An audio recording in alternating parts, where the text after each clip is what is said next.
அடுத்த குரோம்பேட்டை சாஸ்திரி காலனி பகுதியில் தமிழ்நாடு முஸ்லிம் முன்னேற்ற கழகம் சார்பில் இப்தார் நோன்பு திறக்கும் நிகழ்ச்சி பல்லாவரம் தெற்கு பகுதி தலைவர் அப்துல் அஜீஸ் தலைமையில் நடைபெற்றது. இந்நிகழ்ச்சிக்கு சிறப்பு அழைப்பாளராக பல்லாவரம் தொகுதி திமுக சட்டமன்ற உறுப்பினர் இ. கருணாநிதி, மாமக மாநில துணை செயலாளரும் மாமன்ற உறுப்பினருமான தாம்பரம் யாக்கூப், மதிமுக மாவட்ட செயலாளர் மாவை மகேந்திரன் கலந்து கொண்டு நோன்பு திறக்கும் நிகழ்ச்சி நடைபெற்றது.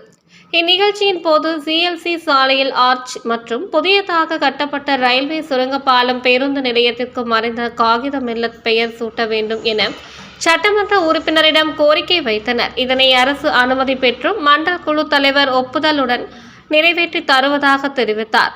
இப்தார் நோன்பு திறக்கும் நிகழ்ச்சியில் ஏராளமான இஸ்லாமிய சகோதர சகோதரிகள் மற்றும் திமுக, மதிமுக, விசிக, தமிழக வாழ்வுரிமை கட்சி உள்ளிட்ட நிர்வாகிகள் கலந்து கொண்டனர்.